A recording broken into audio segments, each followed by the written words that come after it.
নমস্কাৰ মই লাকি আপোনালোক সকলোকে মোৰ লাকিজ কিচেনলৈ স্বাগতম জনাইছোঁ। আজি মই বনাবলৈ লৈছোঁ অমিতাৰ হালুৱা। অমিতাৰ হালুৱা বনাবৰ বাবে মই ভালদৰে ধুই কাটি লোৱা অমিতা 3 টুকুৰা লৈছোঁ। চেনি, এভৰিডে পাউডাৰ গাখীৰ, মিহিকৈ কাটি লোৱা কাজু কিচমিচ, ঘি লৈছোঁ, অকণমান ইলাইচি পাউডাৰ। এতিয়া এই সালাড বনোৱা এই ৰুকনিখনেৰে মই অমিতাখিনি ৰুকি ল'ম। এতিয়া এই অমিতা কেইপিচ মই এনেদৰে ৰুকি লৈছোঁ। এয়া মোৰ অমিতাখিনি ৰুকা হৈ গৈছে। এতিয়া মই এইখিনি বনাবলৈ আৰম্ভ কৰিম। অমিতাৰ হালুৱা বনাবৰ বাবে গেছটো অন কৰি মই গেছত এখন কেৰাহী পাতি দিছোঁ আৰু কেৰাহীত মই 2 চামুচ ঘি দি দিছোঁ। ইয়াৰ সলনি আপোনালোকে ৰিফাইন তেলো ব্যৱহাৰ কৰিব পাৰে। ঘি গৰম হোৱাত ইয়াতে মই অমিতাখিনি দি দিছোঁ।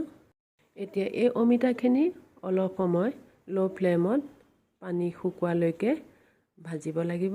এয়া দেখিছেনে অমিতাৰ পৰা পানী শুকাই গৈছে আৰু অলপ সিজি গৈছে। এতিয়া এনেকুৱা পৰ্যায়তে মই চেনি মিলাইছোঁ আৰু তাৰপিছত মই পাউডাৰ গাখীৰ মিলাইছোঁ। চেনি আৰু পাউডাৰ গাখীৰখিনি মই অলপ অলপকৈ মিলাইছোঁ। চেনি আৰু পাউডাৰ গাখীৰ ঢলা হৈ গৈছে। এতিয়া এইখিনি এনেদৰে লৰাই থাকিব লাগিব। এতিয়া এইখিনি ডাঠ হৈ অহাত ইয়াতে মই কাটি লোৱা কাজু কিচমিচখিনি মিলাই দিছোঁ।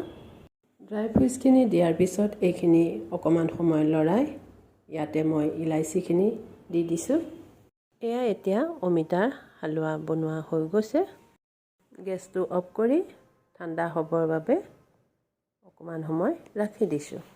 এতিয়া এইখিনি ঠাণ্ডা হোৱাত এটা বাউলত উলিয়াই লৈছোঁ আৰু অলপ ড্ৰাই ফ্ৰুটছে সজাই এনেদৰে পৰিৱেশন কৰিলোঁ।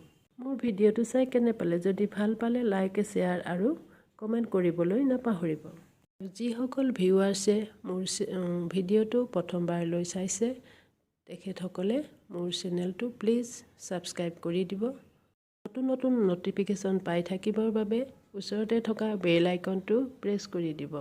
ভিডিঅ'টো চোৱাৰ বাবে বহুত বহুত ধন্যবাদ। শুভৰাত্ৰি।